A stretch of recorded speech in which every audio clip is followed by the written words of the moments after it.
Our message to Canadians is that interest rates are very low and they're going to be there for a long time. Oops, my bad. This is a rerun. Yeah, this is from a year and a half ago, just about. This is Tif Macklem, the chair of the Bank of Canada.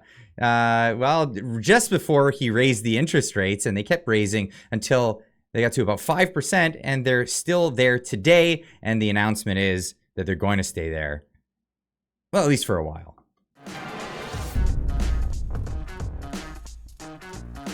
Breaking news, despite Trudeau saying he's optimistic that Canadian interest rates will go down, the Bank of Canada chooses to hold interest rates at 5%. That's right. You look through economic news these days and you see on Better Dwelling here, Canadian mortgage delinquencies surge up 135% in Ontario. Oh, what else do we got? Canadian businesses insolvencies soar to high level in nearly 20 years. Okay, where are we going to go with this one? Canadian economy and modest excess supply. Higher rates need time, says the Bank of Canada. Well, it just seems like they've got nothing but good news here. Now, I'm going to get into this article here in a moment, but let's just hear what Tif Macklem had to say about the interest rates just yesterday. Was it this morning, I believe? Today's decision reflects the Governing Council's assessment that a policy rate of 5% remains appropriate.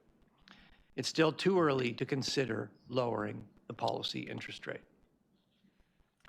Recent inflation data suggests monetary policy is working largely as expected, but future progress on inflation is expected to be gradual and uneven, and upside risks to inflation remain. Governing Council needs to see further and sustained easing in core inflation. CPI inflation eased to 2.9% in January. This largely reflected lower energy prices and easing in food price inflation, as well as weakness in semi-durable prices like footwear and clothing. Now, if you've been paying attention to the channel or following economics for any given amount of time, CPI is the Consumer Price Index. This is how they measure inflation. Inflation is largely a monetary phenomenon. It's the expansion of the money supply. But the way they measure it, the effects of it, is through the CPI, the Consumer Price Index, which is a basket of goods that will tell you if the prices are going up or down depending on how much the different things in the basket have changed. Now, the interesting thing is, people want to measure Canada's inflation versus America's inflation or other countries.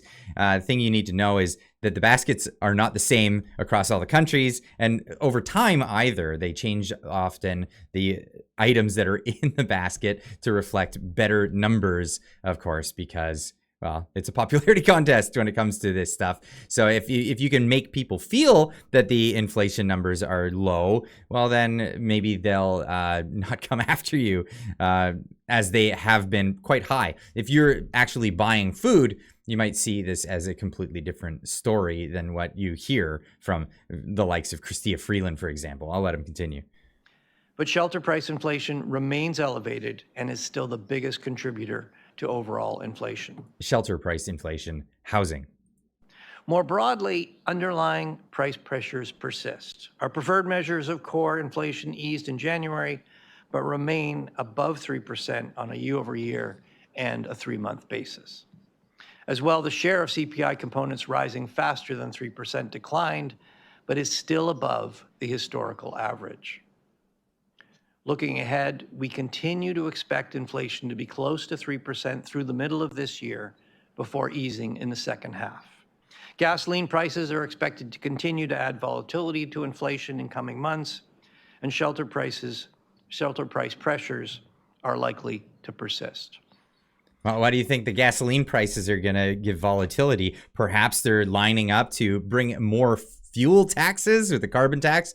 That's correct. Now, government.exe is corrupt, posting this on Twitter, breaking. The Bank of Canada is falling inflation numbers are mostly due to things like footwear and clothing, but food and energy shelter prices are the biggest contributors to elevated CPI numbers. So all the things that really matter. So as long as you don't have to buy food or gas or pay for housing, you're in great shape. These are people. These people are economic geniuses. Okay, well they are the economic geniuses that said the inflation rates were not going to go up. Buy that house. We'll get into that in a bit here. Canadian economy in modest excess supply, says Better Dwelling here from this article. Higher rates need time, says the Bank of Canada. Canada's economy went in from mass shortages to excess in roughly 0 to 5. The Bank of Canada, BOC, announced a widely expected hold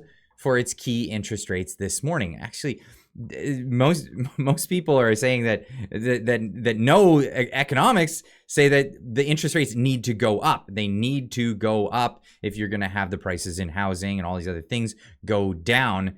They need to go up, and there's too much political pressure to bring them down, so they're just kind of sitting in a stalemate at 5%. There are encouraging signs when it comes to moderating inflation, and their opinion, more time at these levels will help bring it back to their target rate. The central bank believes the economy has reached the point of modest excess supply, which will slow growth for everything from prices to wages. But there's a huge problem in this whole supply scenario. You can have your interest rates at 5%, and yeah, that'll put a lot more houses on the market and a lot of people not wanting to purchase them, which is something that we're seeing out here in British Columbia, where they're just sitting on the market largely. But we all know that when you increase the amount of people who need it, i.e. the demand, you're still going to keep high prices. And where's all that demand coming from? Well, the Minister for Immigration says it's not immigration. That's what we're hearing today. It is unhealthy to link housing to the volume of people that are coming here to seek refuge and asylum. Equally unhealthy. It's unhealthy to link the number of people in the country to the reason why there's more demand in the housing market. That is an astronomically mind-blowing statement. It's crazy. I really, this is what we're actually hearing. Unhealthy to relate it to immigrants. That the price of houses has jumped as a result of interest rates, and affordability has jumped as a result of that. That isn't because of volumes that we are seeing. At the same time, and these are two truths that can be the case at the same time, it's no surprise that people that are here temporarily, as economists measure, do put pressure on what they call the cost of shelter. This is more of a humanitarian challenge because the type of shelter that we would deploy as a responsible country to welcome these people, tense. Affordability has struck every single part of the country, and that is not something that asylum seekers have created, nor should they be held responsible for.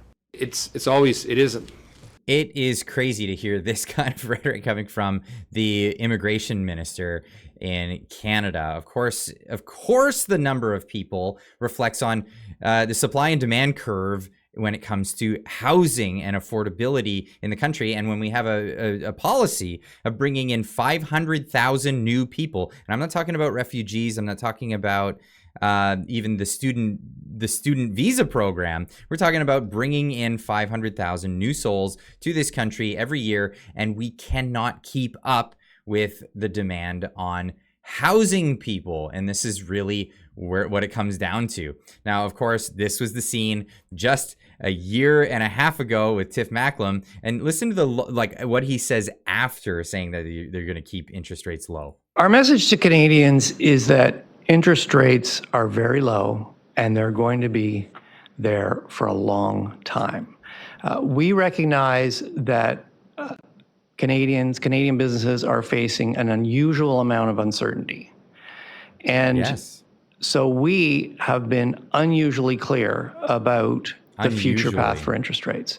If you've got a mortgage, or if you're considering to make a major purchase, or you're a business and you're considering making an investment, you can be confident that interest rates will be low for a long time. get more debt, he said, just before raising the interest rates and then raising them continually until we got to 5% in an unhealthy economy that actually needs higher interest rates. You can argue with me all day about that. I'm gonna steadfast hold to that. We need higher interest rates to foster capital growth. It's not going to happen without that. But you can leave your comment about that in the comment section down below. Let me know what you think of all the things that I just talked about today in the comments down below. And of course, we'll see you in the next one. Keep on trucking.